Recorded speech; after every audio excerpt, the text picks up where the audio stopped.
Tom, talk to us about, how do you build a network? How do you build a program at a hospital, and where are things going in the future? Thanks, Mike. I just want to pause for a moment and just reflect on the folks on the screen here who've really been the pioneers in this space. There are others, of course, who aren't on this webinar, but you're really looking at some of the folks who've really contributed a lot to the development of mechanical thrombectomy for pulmonary embolism and really ushered in a new revolution, a paradigm shift in how we approach these diseases. Wissam, you probably recall Catalan Toma's retrospective analysis of high-risk PE patients, 34 patients that we did, I don't know, gosh, 4 or 5 years ago. 34 patients followed out to a year, one mortality. And of course, it was published and people shrugged their shoulders and said, well, retrospective analysis, let's look at prospective data and see how these high-risk patients fare. And that's going to, kind of be a better demonstration. Sure enough, in FLAME, 1.9% mortality in a patient population with predicted mortality of almost 30%.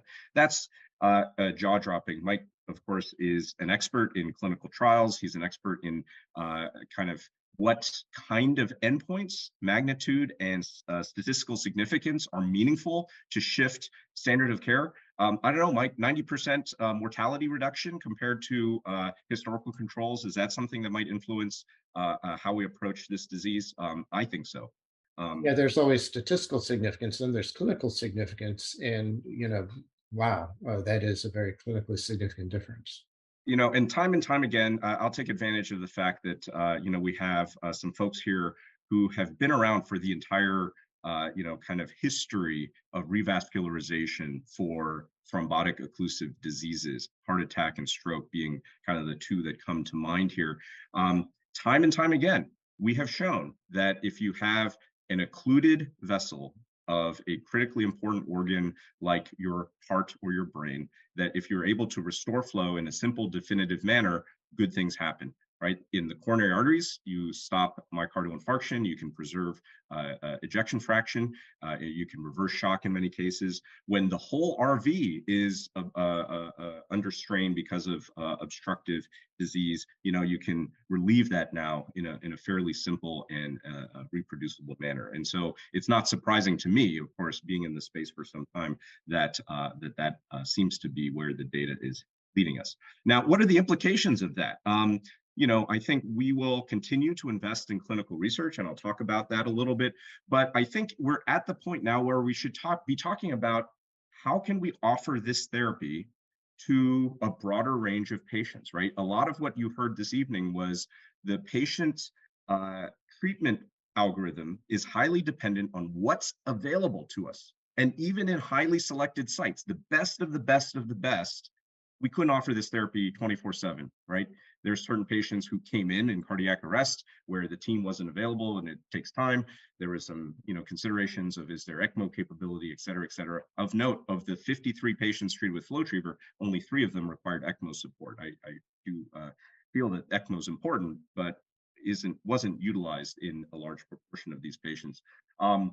But look at what we've done. Heart attack, stroke, VTE, the 3 top leading cardiovascular killers have followed a very predictable evolution over time from the conservative management. There's not much we can do, just hope for the best, to flirtation with lysis. And we've all done lytics. We've given thousands of doses of lytics kind of collectively amongst the faculty panel here. And we know that it can help in certain circumstances with the price of bleeding and sometimes fatal bleeding, unfortunately. And predictably, once definitive catheter-based therapy that doesn't use lysis is available and is demonstrated to work, that's where the shift is. And then all of a sudden, we have to start contemplating, how are we going to accommodate all of these patients? The number of patients with pulmonary embolism in the United States each year that is significant enough that might warrant therapy is way more than the current capacity can accommodate. And so I think there's lots of questions about systems of care. How do we select the right physicians? How do we select the right sites? How do we have the nursing staff, the cath lab availability to take care of these patients? And, it's so funny because I've been in this space long enough that nobody wanted to really listen to me at the beginning. And now people are fighting over, who gets to do these procedures, even though we're still only treating a tiny fraction of them. So the turf wars and all those kinds of things that one predicts with these evolutions, are happening again. And I just can't contain my excitement about finally being able to offer better therapies for this disease state. We've all seen patients tragically die from pulmonary embolism. It is such an impotent feeling to know, oh, I've given the lytics, and we're going to wait for them to work, and the patient just slowly fades away, and it's such a tragedy. And I think we can do better than that. And so I'm really excited that now we have an army of people who share that same philosophy. What are we doing as a company to try to move the space forward? We take a lot of pride in contributing to the highest quality evidence in the VTE space. Collectively, over these studies, we have 3,800 patients across 6 studies, pulmonary embolism on the left, DVT on the right. We didn't even talk about the FLASH study, the largest prospective registry of PE flame. We did discuss in significant detail. I'm going to highlight 2 of the ongoing RCTs. I heard the word RCT several times, and we are leading the way in RCTs. Peerless is our first RCT. It's randomizing FlowTriever versus catheter-directed thrombolysis in an intermediate risk PE population. That enrollment's going very well. We hope to bring you that trial data, hopefully maybe by next year. 550 patients, right? So real large data sets, even larger and more exciting. And we have the global co-PI here on the call today, Jay Geary, Peerless 2 here, which is randomizing 1,200 patients, FlowTriever versus anticoagulation, intermediate risk PE, looking at things like mortality, clinical deterioration, bailout, hospital readmission, dyspnea scores. We've moved beyond kind of these surrogate markers for are we doing anything. We're now looking at harder clinical endpoints and more meaningful patient-centric endpoints. So really excited to be contributing to